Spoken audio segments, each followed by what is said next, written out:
এখন আমরা কালীবাড়ির ভেতরের বাজারে এসেছি। ভেতরে দোকানপাত্রগুলো এখনো ঠিক মতন খুলে পারিনি। আর এই আমাকে বলছে কিসের একটা গরু কিনে দেবে গরু পোষার জন্য। এখানে অনেক জিনিস পাওয়া যায়, সব ধরনের জিনিস, যাদের যাদের প্রয়োজন চলে আসবে।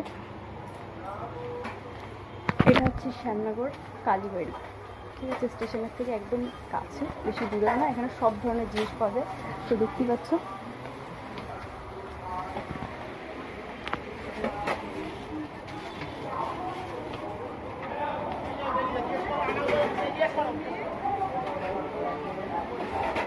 আমার বান্ধবী শুধু পেছনে পেছনে ঘুরছে, ও দেখছে কি ঘুরে ঘুরে দেখছে। তাহলে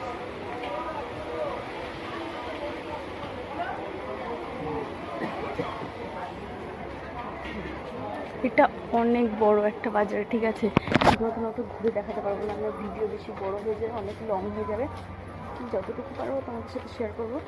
চলো দেখতে থাকো, সবাই ভিডিও বানাচ্ছি, সবাই আমাদের তাকিয়ে দেখতে যাবে। ফেমাস হয়ে যাবে কদিন পরে। কি হয়ে যাবে? কি ফেমাস হয়ে যাবে।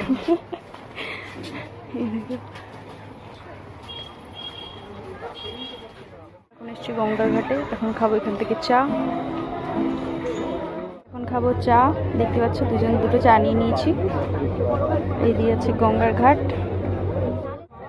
এদিকে এখন আমরা গঙ্গার ঘাটে বসে রয়েছি, দেখতেই পাচ্ছ।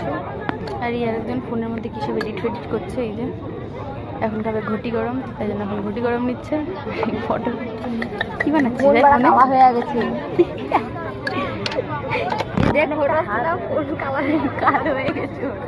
এদিকে দেখো ফোনটার অবস্থা কি করেছে, ভেঙে ভুঙে একাকার করে দিয়েছে। ঘটি গরমের ঠোঙাটা কি সুন্দর, একদম পুরো ক্রাশ খাওয়ার মতো। আচ্ছা, এখন আমরা কালীবাড়ির থেকে বেরিয়ে গেছি, এখন যাচ্ছি আমরা বাড়ির দিকে।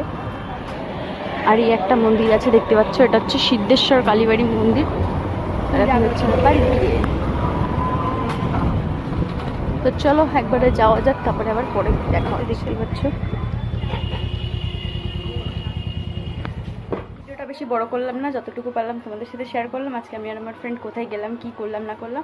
তো ফ্রেন্ড, ভিডিওটা ভালো লাগলে প্লিজ লাইক কমেন্ট শেয়ার করে দাও, আর সাবস্ক্রাইবটা করতে ভুলো না। টাটা, নেক্সট ব্লগে আবার দেখা হবে তোমাদের সাথে।